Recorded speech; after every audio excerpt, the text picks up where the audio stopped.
from the vault, high atop the pastoral center of the Diocese of Camden, you're listening to Talking Catholic. Hello and welcome to another episode of Talking Catholic. I'm always excited to be here. I'm extra excited today though, because I'm with my good friend Mike Walsh. And also I'm excited for our guest because she's one of my good friends as well. So welcome, Mike. I'm so happy to be here, Carrie. I'm looking forward to bringing our guest on in a few minutes too, since she's a previous podcast guest, and we always love having her on.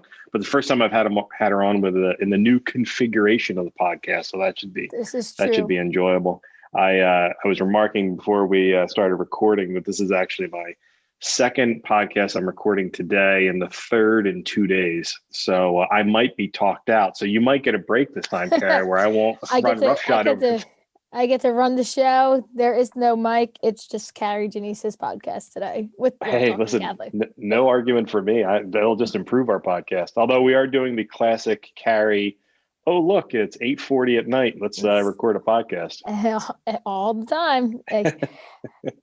This is my best hours of functioning right now, the evening hours. So I'm happy to be recording it this late in the evening. I have my couple cups of coffee in the afternoon. I'm ready to go for a good 5 more hours.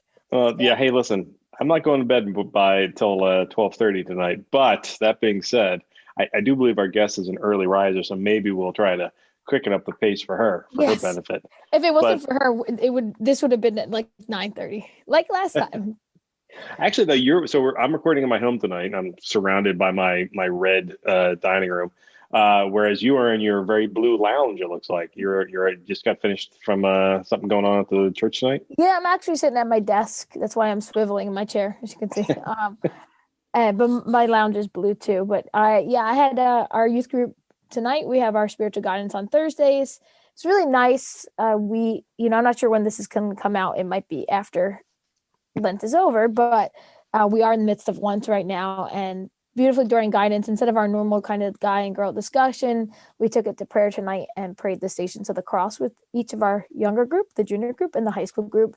And it was really beautiful. We had them each lead one of the stations and pray it. And we had just a beautiful reflection and time of prayer, praying those stations. So it was a nice night. And I love those meetings where I get just as much out of it as the kids do, if not more. I was like, oh, I get to pray the stations too. And I know, Mike, you say this often, like how you're like a bad Catholic or subpar Catholic. You say it, right? I'm feeling subpar because that was the first time I prayed stations this Lent. I was like, ooh, I was slacking. Harry, allow me to alleviate that pain from you, because in fact, I have not been to stations during Lent. I'm hoping we're recording this on March 11th. So we're recording it kind of early. But as of right now, I have not been to stations. That is something I'm hoping to alleviate in the next couple of weeks. It's just like the weeks got away from me. It was just like boom, boom, boom. I was like, where is it? Because you and I are two of the busiest human beings on the face of the earth. That's why. And our guest today is our third busiest human being. I mean, it's amazing that we're actually all together. But I wanted to ask you one more thing before we bring her on. Okay. Which is, so I was, as I usually do, spying on your Instagram. Like I spy on everyone's Instagram. Mine? My personal one? Me? No. Well, actually, yeah, that one, but also your the youth group? The youth group one. On Tuesday, did I see correctly that you do like coffee? Oh, it just started. It was the first week of it. Can you tell me what that was? That looked so intriguing. Yeah. So I know I spoke before about our spiritual guidance groups, and they're guys, girls. We're together for a little bit of social time. Then we separate guys and girls discussion. Then we come back together again for some more social time. So it's like an hour social time all together, an hour of catechesis all together. And it's a great balance. And the kids love it. They love being around each other, love hanging out. And they also love the discussion. But out of one of the girls' discussions came, we just need to hang out more. Like, some of the girls were saying like they don't have as many friends outside of youth group. They just feel comfortable around these girls. And they want to hang out more often. And one of the girls was like, we should start a group message. And then another girl's like, well, why don't we do a group me? And then we can all be in it. And, because there's still no iPhone versus non-iPhone connections there, right? So anyway, this all just kind of snowballed into we need to hang out more. Well, not me with them, but just them, right? Mm-hmm. And so we were like, well, why don't we get coffee one day? And then one of the young adults said, well, why don't we just have it here and just have coffee? Like we can call it, what is it? Wait, I don't want to get it wrong. Tuesday coffee with Kat and Carrie. So there's Catalina. She's been on the show before as a guest. She's one of our young adult volunteers. And of course, I'm Carrie. So we do Tuesdays with Kat and Carrie coffee. And it was so nice. It was a beautiful day. We did it outside. We had all this coffee and snacks, and it was great. And we just talked. Like, there was no agenda. There was no even a faith-based agenda. Like, literally just open forum. And there were some great spiritual conversations, but just great fellowship. I loved it. That's great. Working half the time. It's great. Maybe that was the reason I kind of fixated on it a little bit when I saw it come across your Instagram, because I was honestly thinking about this today as I was. So it was a very warm day today. Right now we're in the middle of a little pre-spring weather right now, which I usually detest because when we're recording this, it's still wintertime. I expect winter weather in wintertime. I'm all about the cold.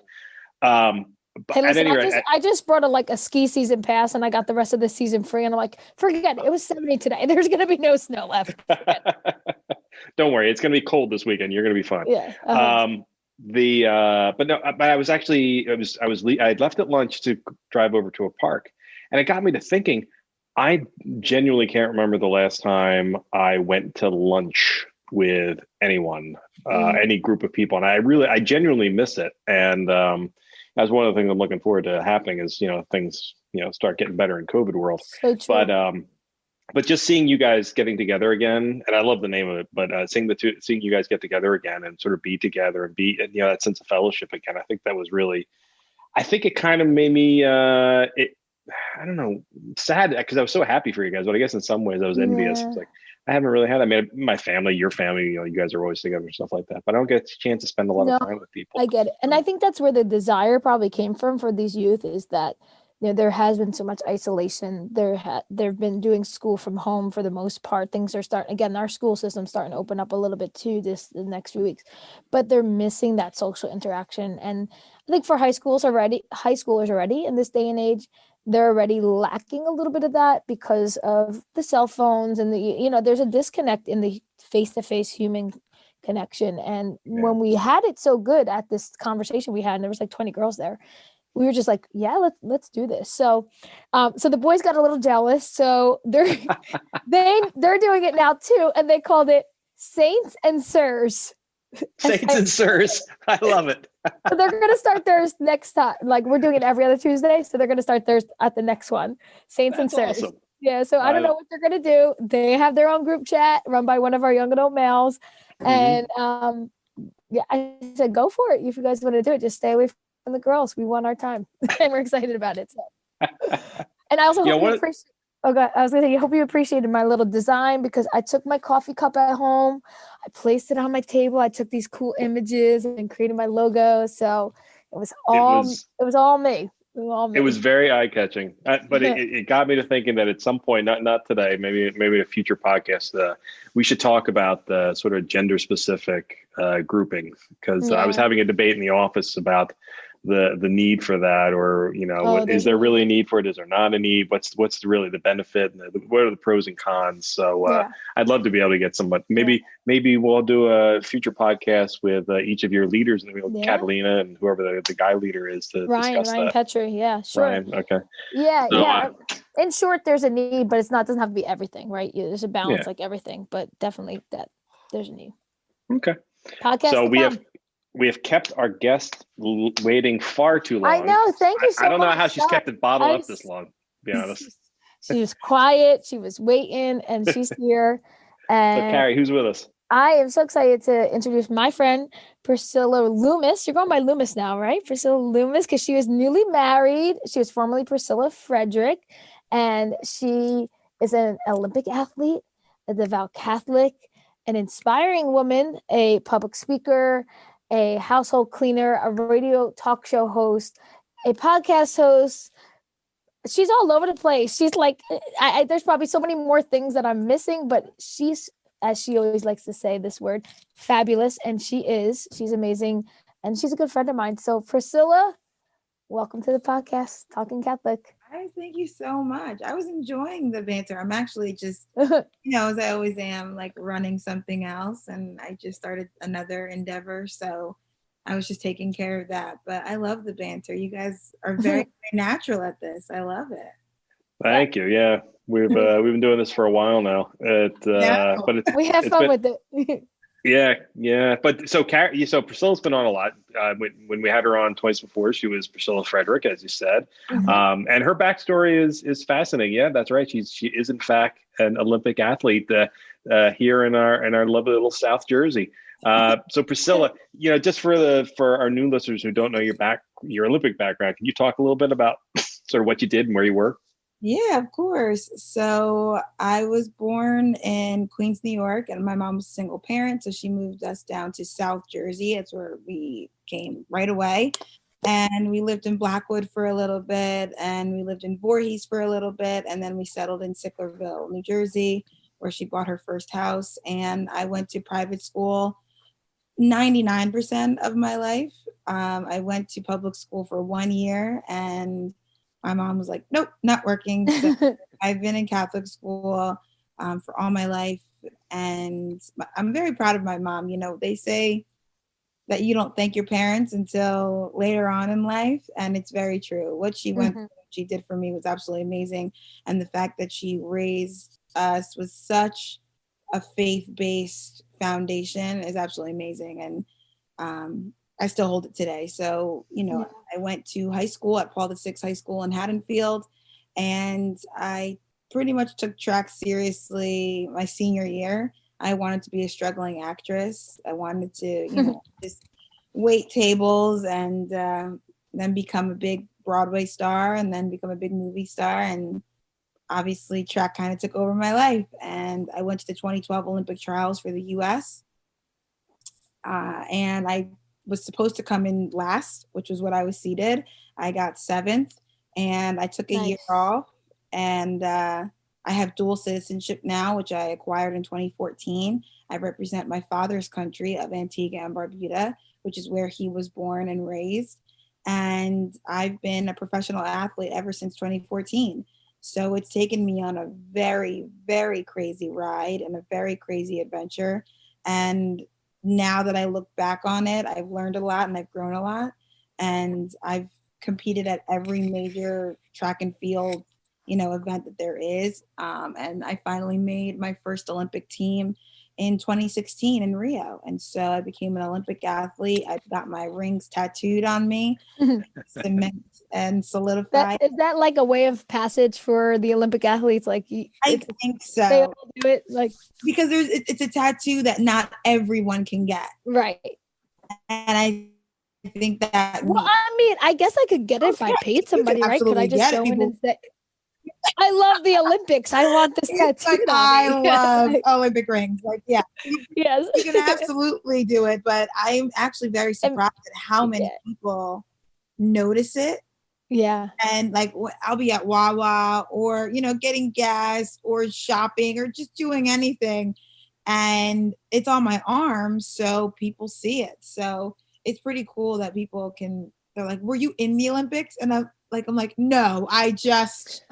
I'm like Carrie. I love the Olympics. I just want to get a tattoo. I'm a big fan.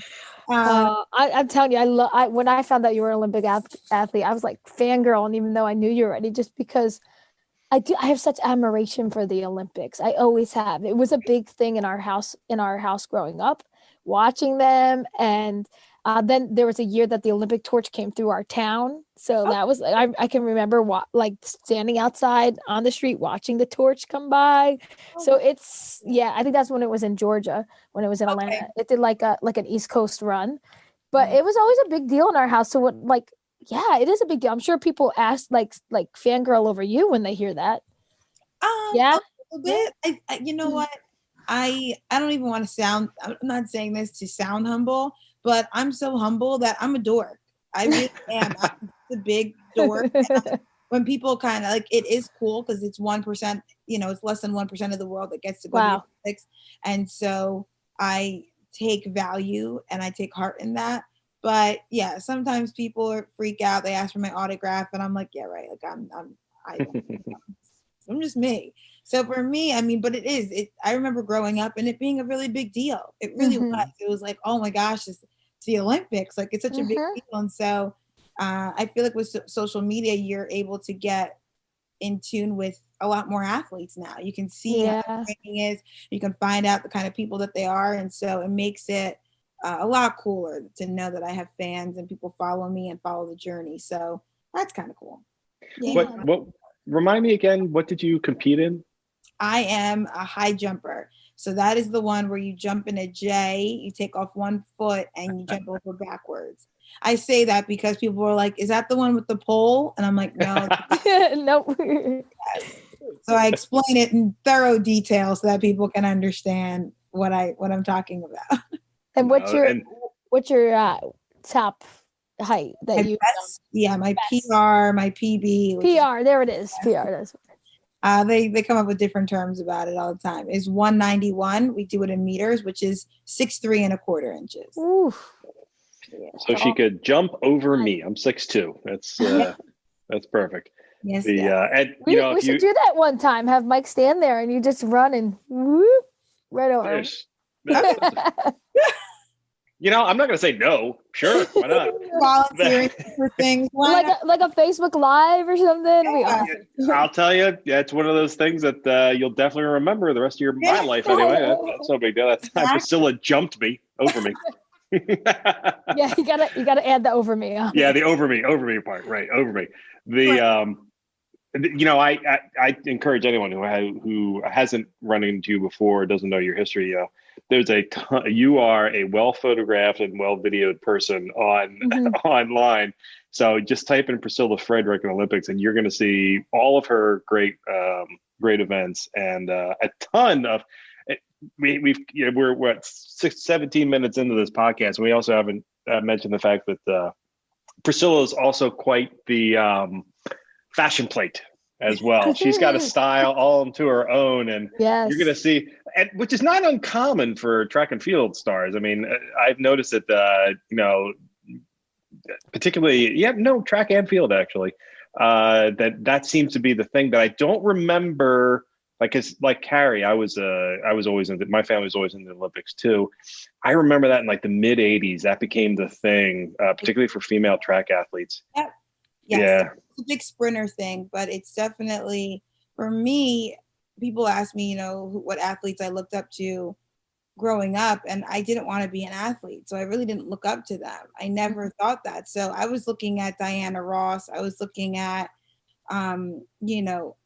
Eartha Kitt. Like I was looking at all these different kind of women, and so seeing them being so specialized in just being who they were. So then once Beyonce and Destiny's Child, Christina Aguilera, they were just these powerhouses all by themselves. That's who I looked up to. So, but now it's becoming a very big thing. I will say, obviously, I'm one of the more out there, loud, colorful athletes, definitely.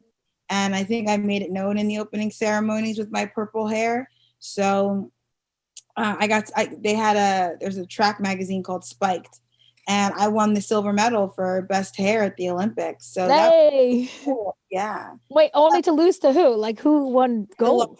To one of the girls from Rio. Her hair it was like the Rio colors. It was like in yellow, and so I think or was it Shelly Ann Fraser? She's a 100-meter runner from Jamaica, but it was one of these, people who are on the track. So I was just excited to be representing as a field eventer. Yeah, I'm very comfortable in, who I am, and I like being colorful. I like, making a statement. You might as well, if you're going to give them a show, you might as well make it worth it. That's a good point.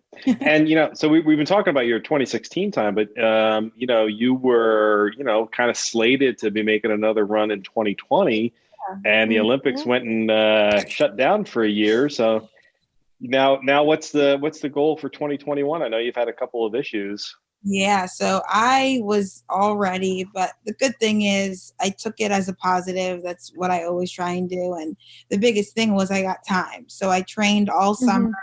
I moved to Virginia and by myself, and I trained with my coach for 4 months, and I moved back here right before Christmas. And January 17th, I got COVID. And it rocked my world. And I know you guys have seen, I like touch my here and I press because I have a heart monitor. And so it's something that I am used to. I'm used to bumps in the road, and not just bumps, but like huge potholes, earthquakes, all at the same time. I'm used to it. Before the 2016 games, I pulled my hamstring at World Championships. So I'm no stranger to having to like fight through an uphill battle to get where I need to go. And so for me right now, my whole season, my indoor season completely got shut down, and I'm, just fighting away. I'm not 100% cleared. The doctor, I've seen doctors, I went to the hospital, I've done it all. And the first cardiologist that I saw, diagnosed me with something. I'm on medication. It's not working. So I went to see a second cardiologist to like kind of just get a second opinion. So tomorrow I go and get an echo, and we'll see if that comes back. Regardless of what happens, I'm going to clear myself, by Monday, and I'll push through. And if I feel the chest pains, then I'll, take a couple minutes, rest, relax, but then I'm going to get right back to it. This is something that I've been training for now 5 years. And so it's a little scary. It's definitely something that's the unknown, but I have to keep that Olympic mindset and just keep pushing. So COVID knocked me. I was completely out. And that's something you're particularly known for. You and Carrie, we were talking about before we started recording. The two of you are cut from the same cloth in the sense that nothing will stop you. Nothing will. Well, that's why you're friends. You have an indomitable spirit about you that is quite infectious, and we've had the opportunity, you and I, to kind of cross paths a couple of times. And anytime I have a camera with me, I try to make sure you're on a Facebook Live because, you have such great energy and such great determination. And I mean, let's face it, you had an interesting 2020 and 2021, but here you are. When I think the last time I interviewed you, you were the track coach. You are a track coach at Paul VI. And now you are definitely getting into that entertainment field that we've kind of always wanted you to, or we always sort of expected to see you in. Now you're a podcaster and a radio host. Yes, these are things that kind of fell on my lap, to be honest. I started this podcast. I did something over the summer to kind of get into it. Once I found out that the Olympics were postponed, I figured I can't just sit and do nothing. This is an opportunity for me. So I started a show called To Speak My Truth on Instagram Live. And I was just interviewing everyone and anyone about what they were going through, just to give kind of people entertainment. And it was amazing that the people that I reached out to, 99% of them said yes. So I was like, all right, cool. This is awesome. And so I created it. I sent out the questions. I, was on iMovie with the clap so that, there was like some kind of production quality. I was so you try, and I had to try something. And so with the podcast, I knew I wanted to do something with my husband. People seem to find us very interesting and funny and like how we interact. And I knew that it was something that I wanted to do. So starting the podcast was something that was planned. But I didn't think it was going to be like a thing. I was going to be like, let's get some mics and we'll just kind of chat and, talk about it. And again, I did all the research about the podcast, the host. I mean, you guys know, and I had a complete meltdown because I spent probably 20 hours doing the research and trying to make sure everything, all the things that I purchased, everything was wrong. So I had to return everything, cancel subscriptions, so you go through this journey, but we've eventually got it right. And it's been going really well. And my guests have been amazing. So that's one incredible thing, to be able to work with my husband. That's so fun. Yeah, get really and unusual, I might add. My wife and I have never worked on anything together other than working on house improvement stuff. I'm not, Carrie, I've never even seen you and your husband in the same room before. Oh my gosh, we definitely don't work together. No. I mean, we work well together as a married couple and as parents, but not, you won't see us on videos together, podcasts. Well, We probably should, because Phil's hilarious. People would like him. People would like him more than me, and then I'd be probably out of a job. So maybe it's better we don't. I feel that way about Ken sometimes too. He's such a clown, and he's so personable. And I'm like, I'm gonna be out of a job. They're totally gonna take him over me. But we work well together, and we actually just booked a commercial together out in San Francisco. And great. The end of April. So we're excited for that. What's the commercial for? For your podcast or for something else? It's for the blender that I use all the time. The blender. Okay. And so I would post about it, and he started using it, and we would just start doing it together. And so they reached out and were like, "We would love to have you and your husband fly out." And I was just like, "All right." And he's just like, "Sure, why not?" I got to go to a commercial, and I'm like, "Okay, honey." So that's cool. I swear it's so much fun. And he's a teacher, and I wish he wasn't. I wish he was in the entertainment business. So if we were to be offered something, I would definitely do it, because we work really well together. It's fun, and we do enjoy each other's company. We are still in the honeymoon phase, so maybe that'll just a little bit. Me and Mike are over here like, yeah. That's what everyone's saying. So yeah, but it's the podcast has been amazing. And we were looking for a place to host the podcast, and there's a local radio station that's 5 or 6 blocks away. And we walked in, and the guy that works there was like, "Oh, are you here to audition for the morning show?" And I was like, "What? No, I wanted to rent a room here." And so he told us about the show. My husband and I both auditioned together, and we knew he couldn't do it. He's a teacher. So I went in to the interview. They called me in, and they offered me the job. So I was like, sure, why not? I don't want to block my blessings. I know it'll be a lot on my plate, but this obviously is meant to be. Like, nobody's just handing out shows. So that just kind of fell in my lap. But yeah, these two entities I'm working on right now, and it's been amazing. I really am super blessed to have both of these opportunities, and I'm loving doing both of them. And what's the podcast called again? In Our Prime. In Our Prime. And it's available in both audio and video, right? Yes, I'm a visual person. I really don't listen to podcasts because I just don't have time. I'm a visual person. So if I want to sit and relax, I'm going to watch something. But now that I'm not driving as much anymore, I don't listen to the podcast, because I usually travel an hour and a half to my clients for my cleaning business. So I had a good amount of time to listen to podcasts. But now I'm doing show prep, and I'm reaching out to people, and I have a nonprofit that I'm running and getting ready, and I'm training. So it's just so much stuff that's happening. And I'm like, oh man,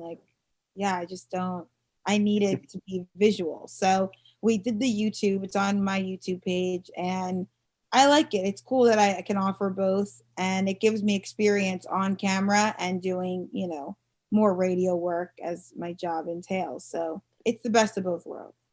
I have to say, I watched the first 2 episodes, and you're unique for 2 reasons. One, your podcast and YouTube show are far more polished than they should be for someone who's been doing it so recently. I'm telling you, I should have filmed the breakdown that I had. I was like, I don't want to do this anymore. Forget it. I was an absolute mess, but it is so much work. So much work. But you know what? It comes across so good. Like, it really does. I can't take 100% of the credit. My nephew is helping me. And so he came the first day and helped me understand what I was doing. And his girlfriend actually did the design. So she made the logo and the background. Nice. I don't take any credit for that. But it takes a village to birth it. So, but I appreciate it. I'm very grateful for that. I love interviewing people. I'm a people person. So this is I know. right up my alley. So I'm glad that, my 2 first guests were heavy hitters. They were great. And so I was really happy to do it. Yeah. Nice. Yeah. I was watching that and looking at it and going, man, we really got to raise our bar. I'm I'm 225 episodes in, and I'm like, she's already putting me to shame right now. It's like, oh my goodness. You guys are killing it. I can't. It's like we're about to shoot episode 3 on Monday, and I'm like, oh my gosh, we have such a far way to go before we're credible or like people know us. So it's a lot. It definitely is, but I'm enjoying it. As long as I enjoy it, I'll do it. Yeah, but you know what? You're doing the thing, and this isn't even a Catholic thing we're necessarily talking about right now, but you're doing the number one step that everyone has to do, which is to start. You start it, you try to make it a regular thing, you get better at it, you keep moving, it gets bigger and bigger and bigger. Yes. I mean, and you know what? It's the scariest thing. And that's also why I definitely wanted to audition for the radio job, because it was something that was so out of my comfort zone. Yes, I'm used to entertainment, but not in a professional setting. I haven't been in college since 2011. Like, like I haven't worked since 2013. So for me, it was a big leap, but I find that the things that quote unquote scare me and the things that I fear that I could fail at, I seem to dive head in first. So I'm a big believer that success is legitimately on the other side of fear. And success is obviously defined by different people, but for me, success is just trying. Did you try it? Did you step out of your comfort zone and at least do something about it? And so, I mean, my nephew is also helping me. He's a videographer and an editor. He's helping me get my reel ready so that I can start auditioning for movie roles and stuff. It's scary. Absolutely. I know nothing about what I'm doing, but after the first one, it'll get better and it'll lead to 100. And then, I'll get cast, or it could happen on my 5th one, but I can't say, I want to do something and not do it. Like, that doesn't make sense to me. If I wake up and, God gives me life, then it's an opportunity for me to succeed and try something. So that's my philosophy. You're absolutely right. Back in the day when I was a struggling young person, younger than you, and I was sitting on the couch waiting, when is success going to come to me as I sit here on the couch? Shockingly, success never came to me as I was sitting on the couch. Wow, I'm surprised. So here's, of course, the irony is that Priscilla is currently sitting on her couch while we're having this conversation, while I'm sitting in my dining room and you're in your lounge. But it's true though. It's like if you don't put the effort in, if you don't actually try to make things happen, nothing will happen. Yeah, nothing. I think people forget that. Like, so people, especially people like my mom. My mom I call her a soldier for the Lord, right? And so she prays and she prays and she prays, and I think she gets a little upset at me because she's like, oh, you don't pray enough. I'm like, Mom, I do, but I'm going after everything that I prayed for. I can't just sit there and be like, okay, God, where's my email that I'm going to be a celebrity? I have to go on these auditions. I have to actively believe that what I'm praying for is meant for me. So I think it's something that it takes a lot of courage to do. But it's something that is just instilled in me, and it's exhausting and it's tiring. And there are moments where you want to quit, but that's how it's working. So good prayer. It's all about, listen, we've said, Carrie's talked about this before. I've talked about this before. It's good prayer and good works. You got to put the effort in, Absolutely. 2,000,000%. I'm in agreement. Okay. Same page. I mean, Carrie, it's so weird. I am not in either of your class in any way, shape, or form when it comes to stuff like this. Because Carrie, I mean, that's been your philosophy for forever as well. Just keep churning it out, right? Yeah. Oh, absolutely. Priscilla's saying things like 200% or 2,000,000%, whatever number you use. And that's always, I'm always saying go 110%. That's what the number I always use, 110%, because, it takes that hard work to see the results and to see the fruit and the fruit of your prayers. Your mom is right. We do need to pray. We do need to ask. Jesus said, ask and you shall receive, knock and the door shall be open to you. But you actually have to walk through the door knock to make it happen. You got to knock and then you have to walk through it to make it happen. And so, I'm very much about putting in that hard work and going 110%. And I never called myself a perfectionist. I'm not one to use that word.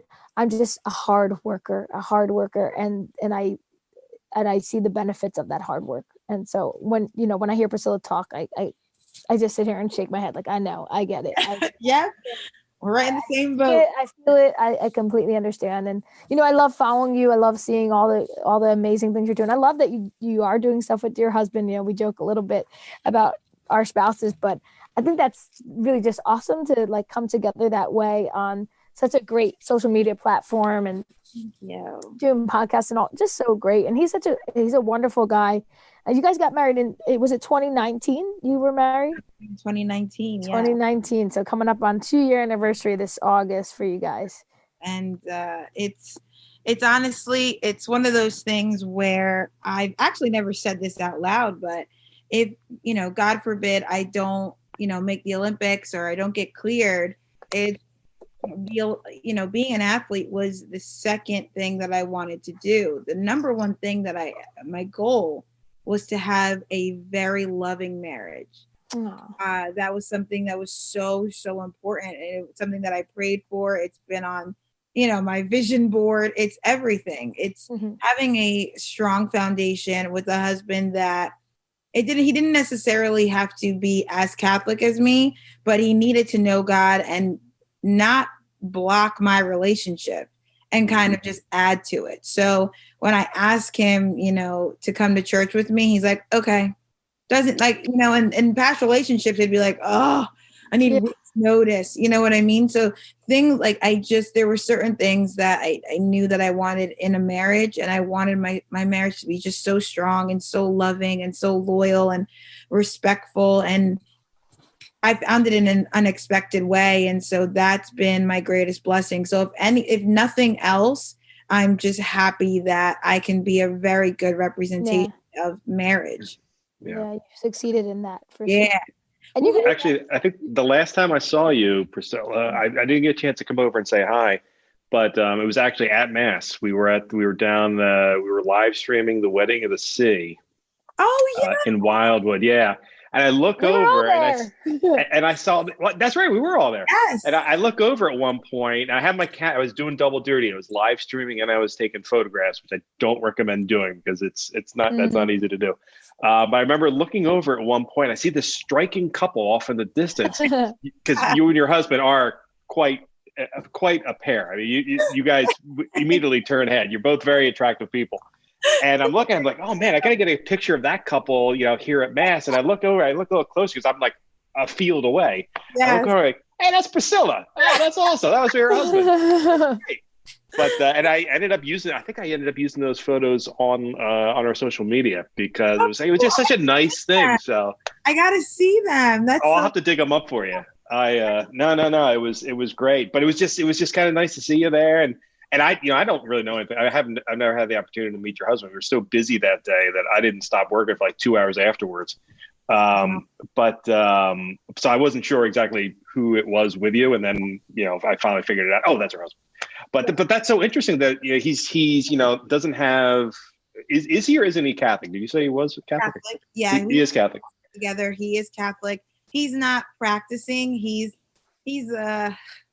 we're praying for him, but he is more history, science based. And so he is very literal. He is very much, what's the facts? Just let me know the facts. And he'll go back in the history and he knows all the history about the Bible and all this kind of stuff, but it's just it's the faith part. That's, that's a relationship. That's your own relation. I can't do anything, but, but I asked him to do certain things. And so we start praying. Like I started with praying before meals. That was he was all about it. And he'll be like, every time he gets, we put out the food, hands out. Right? He already automatically knows. He'll pray sometimes. I'll pray sometimes. So we started that with Lent. We don't eat meat on Wednesdays or Fridays, and he's super supportive. He's like, okay, like I'm making tuna, or you want to try sushi, or like he's very, very supportive in that way. Went to, which was interesting that you guys said it. We went to Stations. We went the first Friday. Look at that. Oh, Somebody's holding up there. Yeah. That's good. But so We got one good Catholic here. he has. I don't think he's ever went. Like unless we went to, like in high school, we has never went. And so we went, and he, he's respectful, and he understands my relationship. And I think, and we started, and I asked him. I said, for Lent, I'd like to pray before bed. So there are certain things in our marriage that it's just so solid, and so we pray before bed, we pray before we eat, and he's just open to it, which is wonderful. Yeah, well, that's beautiful. And honestly, as long as you have that open door and that openness of your heart, the faith is going to just flood him in so many different ways and at different points, and little seeds that you're planting that are getting watered over time. So he doesn't even know. He doesn't even realize it. He doesn't know what he's doing. Exactly. And all of a sudden one day it's just going to be like, whoa, I get this. Yeah. So yes, but that's great. It's been wonderful. And so marriage is definitely great. And that's good. And if it makes you feel any better, my wife has always been the stronger Catholic in our relationship. Like when we started dating 23 years ago, she was the one who had all the super religious friends, and I was the one that had all the nerds. And so I'm the guy who history major and reads astrophysics books for leisure. So trust me, I get what your husband's thinking, but now look at me now. Here I am working in the diocese. See. Look at that. And I always told you, Phil and him got to hang out, my husband, because they could connect on the football level. Phil played in college. And same thing. I brought all the Catholic ringers around, and Phil was just like, okay, we'll try this because she's cute. Here we are. Phil. Us women, we're planting all these seeds. That's right. And look, last night he went to adoration and confession and everything, and he was gone for 2 hours. I texted him, I said, "Are you okay?" Like literally, I wrote, "Are you okay?" He's like, "Yeah, I'm just talking up here at the church." I'm like, "All right, I'm not gonna." Okay, I guess I'm fine. Either that, or you had a really long confession, and I should worry. I don't think it was that, because he said the line wasn't moving. He's like, "I waited online for like an hour and a half. I missed mass because I was waiting in line. The line was so long." And then finally he just grandfathered mass after mass because he said he couldn't stop waiting anymore. He was like, "Gosh, it just took too long." It's that busy. Yeah, busy, people talking, priests that like to talk. I don't know. Could be one of many reasons. I know. Talk. Now, the church, so my wife, we don't always go to mass together because of, we'll oftentimes have to do stuff on the weekends and stuff like that. But for Lent, I've been making a concerted effort to make sure that I go to mass with the family. And the other day we were leaving mass, and I will admit that I am, in this regard, we've talked about it many times, I'm a bad Catholic. I'm the type that likes to go to mass, get into mass, get my prayers in, leave mass, not run away, not escape, not bolt for the door, just, normally casually leave church. And the other day, so we're all together, and Jennifer gets like there must have been 4 different people that wanted to talk to her on the way out the door. I'm like, man, let's get out the door. I know, my mom's the same way. Yep. I'm like, because I mean, most of the time I need to eat. We don't eat before church. So I'm like, I'm hungry. I need to go eat. And then I always have something going on. And so I feel so bad. I feel like people are probably like, man, she's really running out the door. She's really a track star. And I'm like, no, I'm really hungry and I have stuff to do. This is what we do. We take 2 cars to church in our family. So I know you stay. Phil can leave, and then I can stay as long as I want afterwards and talk and chat and do whatever else we need to do. And Phil's out the door with JP, and I'm just still back there chatting away, probably to your mom half the time. Loves to chat, loves it. Although you do have, because I used to do, Jennifer and I used to do the same thing. We would either go to separate masses and one of us would stay home with Jack, or we would take a separate car so that one of us would escape. And weirdly, it was always me would be the one that took off with Jack. It's so strange that would happen. See, to our listeners who thought I was this great Catholic, I'm just your average everyday. I am the example of the bad Catholic. No, know? you are a great Catholic. You know what? I Trying always hard. felt like a heathen. I'm always like, I'm the heathen of the group. No. I always feel like I should be doing better, but I just know that I'm trying. And so, Yeah, but that's the thing with our faith. We're all called to like perfection. We're all called to be holy, but we all fall short of the glory of God, right? St. Paul says it. And as long as we're recognizing that and trying to get stronger, then we're all on the right path. So there's no need to be heathens or subpar Catholics. We're We're like just all trying, and that's it. Carrie's like, oh no, what is happening? I gotta, as you said earlier, someone's got to hold the fort together. Here it is. I'm doing it now. No, but you're absolutely right, Carrie. It's we all, and it's the kind of thing that it's not a straight path to heaven. It's going to take its bobs and weaves, much like Priscilla has found in her athletic life. True. You got some ups and downs you got to get through sometimes. Oh yeah, it's definitely been a journey in that retrospect, and it's interesting that now, in my opinion, is like one of my darkest moments. I am receiving so much love and so many opportunities and things, and I always thought it would be because I won a medal, but it's actually that I am being this courageous warrior through the darkness, and that's what's so crazy. And so I'm being asked to be on more podcasts. I am working with National Geographic. I'm working with a movie director. Like, so many things are happening because of what I'm going through. And so I now say, I'm like, you know what? This is all happening to me because I can take it, because I can push through. And if I need to be the example for somebody else, and that's what I'll do. I can take this. I can be, in a sense, the martyr. I can grow from this, and maybe somebody else won't be able to take it, but they can learn from what I'm going through. And so when I say this in all of my interviews, I hope that every time somebody sees me, they see God through me. They see happiness, they see joy, they see courage, they see strength. And so through me, I need to be this vessel of a leader. I need to be a superhero, and I love taking it on because I practice what I preach. I'm not perfect, and I think people forget that superheroes are real people, and most of the time they're dealing with things. I'm a big superhero geek. I'm a Marvel fan, but when you look at all these characters, Peter Parker and all these things, they're going through real life struggles. And when they put on the mask, they help other people, and they're growing through their pain. And that's exactly what I'm doing. I'm growing and I'm learning through this journey. And so no matter what gets thrown my way, I take the moment, I take the step back, and then I take it 110% to coin Carrie's. So for me, it's been a journey, and I'm very, very grateful that I have my faith to fall on, and I have wonderful people behind me, and that God made me strong enough to be this vessel.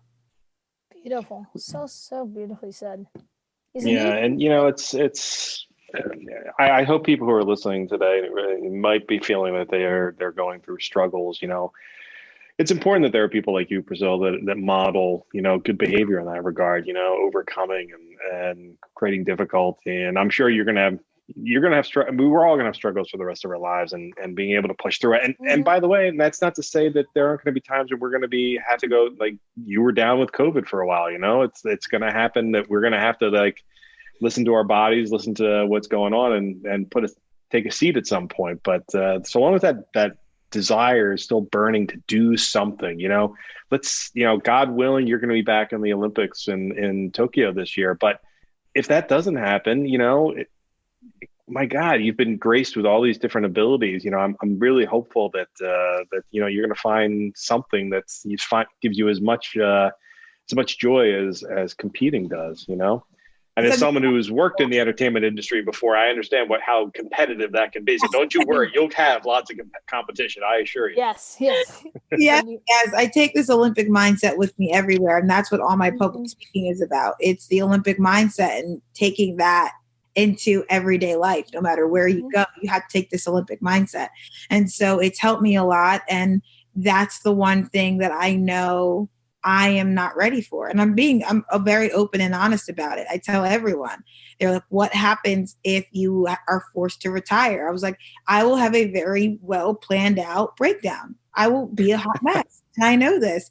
I'm going to eat ice cream and donuts and just sit on my couch with my spoon and a thing of ice cream and just cry and eat my tears. And I'll do that, but it won't last long. And I feel like, it is what it is. I have to go through those emotions, and that means that I care. But, I'm ready for either way. But I know that, if God brings me to it, I'll get through it. So I just have to, it's hard to, it's easier said than done. And I've done a lot of work to make sure that I remain this resilient, but it's my life. And so I'm very blessed to have a life, and there are so many things that could be going worse. And you're right. When I got COVID, I was like, I guess my body is shutting down. So I need a break, That's it. God's like, slow down, boo-boo. And I'm like, okay. You have no other way but to slow down but this. Now, what's the next, when will you know if you're forced to retire? What's the definitive line? Tomorrow. Yep. So by the time this airs, we can know one way or another. Yes. And then the next, say you're not you don't have to retire. Yes. The next step to knowing when you'll go to Tokyo or not, when is that timeline? Once I start competing. So I have until just about July to qualify. You have to just keep winning and qualifying. Yeah, I just have to just keep jumping and be top in the world and win my nationals, and I'll be good. That's all. Okay, that's it. Walk in the park. Just that little thing. You got it in the bag. Oh yeah, I'm not worried about that part at all. So it's more tomorrow that you're worried. Yeah, tomorrow is the big day, and I'm being positive, moving forward. No matter what happens, I'll take the news and I'll find excellence wherever it leads me to. So, and we'll pray for God's will. He will reveal that. Now, here's the more important question as we wrap up the last few minutes. You made the mistake of saying the magic word Marvel. And I, for one, am an enormous Marvel fan. So my first question is, did you watch WandaVision? Duh, of course. Good answer. And did you enjoy it? I truly was in awe of how fantastic and well done it was. It brought a whole new level of storytelling. Completely changed the game. It was phenomenally done, phenomenally made. Can't wait for the Winter Soldier and the Falcon to come out next week. Yes, and so I am actually, that's another thing that's why I'm creating my reel. I want to go to stunt school because I am fully intend, if I can balance it, to start auditioning for the Black Panther. That is a huge thing. That would be fantastic. I would love to see you in that movie. Oh my goodness, that'd be great. It's literally my thing. I'm over here I got nothing on this conversation. Carrie, we have got to figure out a way to get you into Marvel. I will talk about Toy Story 1, 2, and 3, and 4 all the way. Anything Pixar. I would leave for Disney World tomorrow. A huge Disney fan. Marvel though is just not my territory. It's not. That's one of the jobs I want. If I could get offered like a marketing or advertising job, I would do it at Pixar. It's like it is one of like the normal jobs that I want. I'm like, I could definitely see myself being very happy waking up and like, here's my Pixar ID. Very much so. Yeah.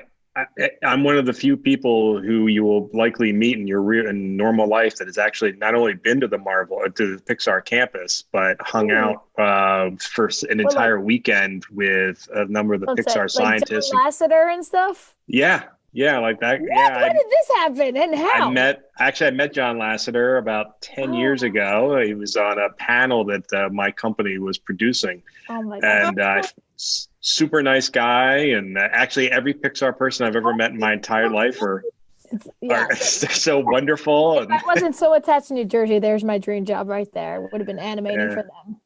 It's a great the campus there is unbelievable, and the people there are unbelievable, and they really do. I mean, they put their heart and soul in these different publications.